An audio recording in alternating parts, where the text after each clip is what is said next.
Hey, this is Notser, and today we're talking Clan Brawl. I recently participated in the July 20th Tier 10 bracket.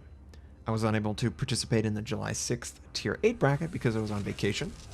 I was running with RKN. RKN is a North American clan, and they're a cool bunch of guys. They're really chill and fun. Honestly, I division with them regularly, so doing clan stuff with them just made sense.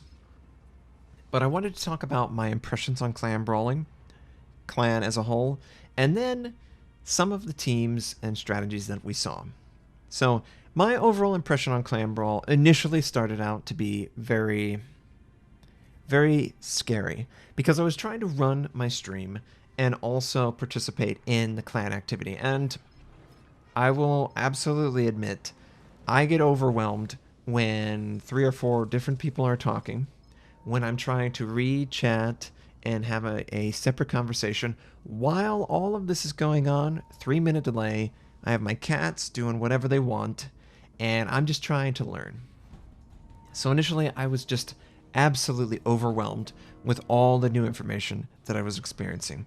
Not to say that it was bad, it just was very overwhelming for me. But as the night wore on, I got more comfortable with it. RKN as a team, they're very good. They're not the best, but they certainly are good players who understand what they're doing. And as we grow as a clan, and as I try to participate more, I'm sure that we will improve further. But, the strategies we're doing, sometimes we were memeing.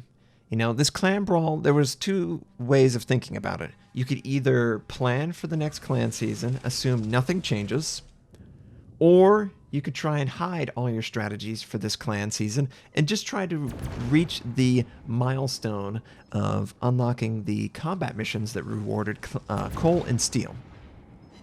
My clan, we sort of did a little bit of both. We were theorizing after, of course, sort of a debrief, because we did see a trend. And I will talk about the trend of what clans were running and what was successful. But, I generally stuck with, they want to do a lot of Stalingrad, which is fine with me. Des Moines, I played a couple DDs, I got a taste for that. I never played a battleship, which it was fine. I didn't need to play a battleship. There are plenty of players in the game that absolutely enjoy battleships way more than I do. So why not give them an opportunity? But I felt like, from a DD standpoint, it's kind of a dull experience. All of the DDs outside of the Shima and the gearing have to deal with the constant bombardment of radar. You can't really get into a torpedo position. All of the torpedo angles are defended, and the ones that aren't, there's something screening for those torpedoes. So for me, the DD was basically capture bot.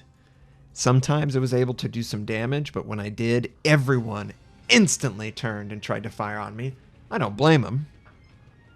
And that was difficult to deal with. And I didn't really get to play the DDs I would probably play. I didn't even play the gearing, but I did play a Shima game.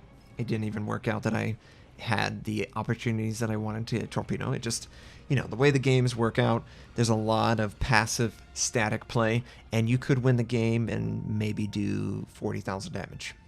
Because that's just what the deployment was. They sent their Des Moines out to the fringe, or their Muscovite to the fringe, and oh, by the way, you don't have the range to deal with that, nor would you want to openly fire as a DD. So you just end up having like 10,000, 20,000 damage games, maybe a token torpedo hit here or there, but as a DD, I felt like I was just there to be there. The real winners for clan battle is the battleship and the cruisers. The cruisers absolutely dominant. They do everything in all things, high explosive, armor piercing, rate of fire, speed, armor, everything. Utility, radar. I had radar for days. We did do some memeing with Stalingrad. 6 Stalingrad, 1 Kremlin. That's a lot of armor and health to deal with. Clearly was very successful. Very successful. To the point where you basically had to counter this goofy meme strat to have a chance. And I did see a counter strat, and I'll get into that. But obviously, Stalingrad, incredibly powerful. The Kremlin is incredibly powerful.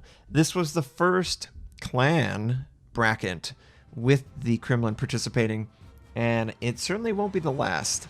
I expect the Kremlin to be the only battleship next to the Bagon that will be chosen in clan battle, unless Wargaming does something.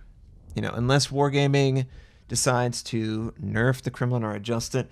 It just has way too much armor, and its 457s are way too accurate and consistent to ignore. The counter strat, though, doesn't involve the Kremlin at all. The counter strat involves the Bagon. You pull a Bagon, you pull 3 Yoshinos, you pull 2 Kabas, and maybe a Des Moines or some radar ship that's a token radar, maybe a Stalingrad or a Moskva. But that general strat seemed to work very well against the Kremlin, because the Kremlin can't weather an IFHE-equipped Yoshino. The Yoshino is the most effective high-explosive battlecruiser in the game. You could try to use the Hindenburg for the strat, but it has less health, and it doesn't do the kind of damage per minute that something like the Yoshino can. And plus, the Yoshino can send 20-kilometer range torpedoes, which you might be going, oh, 20-kilometer range torpedoes. Good luck hitting those.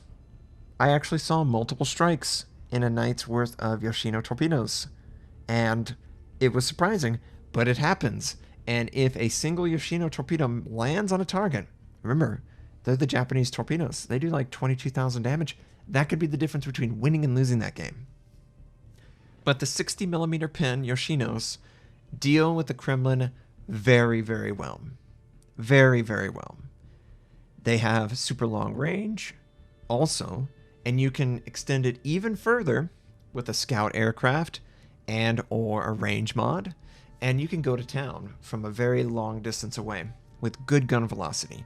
So the IFHE Yoshino, I absolutely expect, could be a difference maker when countering a Kremlin, because let's be real, that 60mm is for one ship. And if that one ship isn't there, then that is a waste of 4 points. And, knock on wood, 80%, 90% of the games, the Kremlin was there to counter. But on those 10%, it was the Bagon. And the Bagon has 32mm, so completely worthless skill for that. But in general, man, the Kremlin was just very persistent, very dominant, and very difficult to dislodge. Even concentrated armor piercing from a medium range, 12 to 14, could not punch through the Citadel. Could not. Presented with a perfect broadside, it just could not break through. The only really consistent way to kill it was long-range high explosive with 60+ millimeters of pin. And even with good dot work, good fire on the Kremlin, he can basically put the fire out once every 30 seconds. And he can put out 2 and 3 fires. And in a 7 versus 7, it's probably going to take him 3 to 4 minutes of absolutely full focus fire for him to work through every single damage control cooldown. And then on top of that, you get an extra damage control popping from your legendary commander that was available. So the Kremlin it's a beast. It is absolutely a beast. I am absolutely going to try to build some of my ships for countering the Kremlin, seeing how effective it was in a clan match. It's just really good at weathering storm. Maybe not in a 12 versus 12, but in 7 versus 7, you're probably going to have at most 3 ships that are in range to fire on you. 3 ships is nothing for the Kremlin's armor. Absolutely nothing. And it showed. It showed. Kremlin dominant. Other things to take away from the clan. Obviously, IFHE changes up in the air.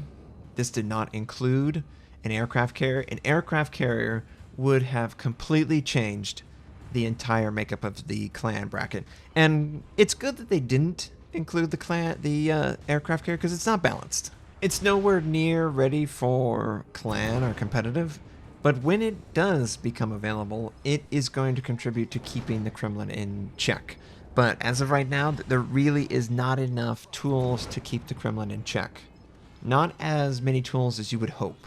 And You know, that's just my takeaway. DD play was... It was what I expected. You're basically babysitting. You know, you're making sure that objectives are taken care of. You're also trying to spot, but you're not doing anything. You're not doing big plays because you can't afford to be seen. If you're seen, you're dead as a DD. There's just too many high-velocity guns that are too effective against you. As far as cruisers are concerned, bunch of high-explosive spammers, good amount of radar. Honestly, a large amount of radar ships, and great gun velocity. You know, the triple threat, you're really dealing with a lot when it comes to fighting off the cruiser menace that you deal with in Clan. It's much more prevalent and much more successful than what I would experience in random. In random, you know, there's a fair amount of battleships, there's a fair amount of cruisers. Battleships sort of keep in check the cruisers.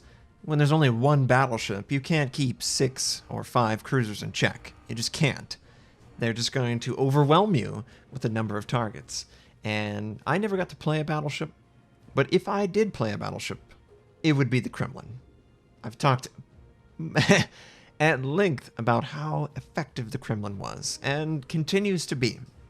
Honestly, the Kremlin is the ship that I am most concerned with when it comes to balance, because I love the fact that it can mitigate damage. I think that's what every battleship should be able to do, but what I don't love is it feels like it's as effective as the Yamato at doing damage. And wasn't it supposed to be less effective? It was supposed to have to close to such a distance that it could not possibly deal with the problems in the same way, and yet that was not the case in my experience. Thanks for watching. If you'd like to check out more of my content, you can click the most recent and the most relevant uploads.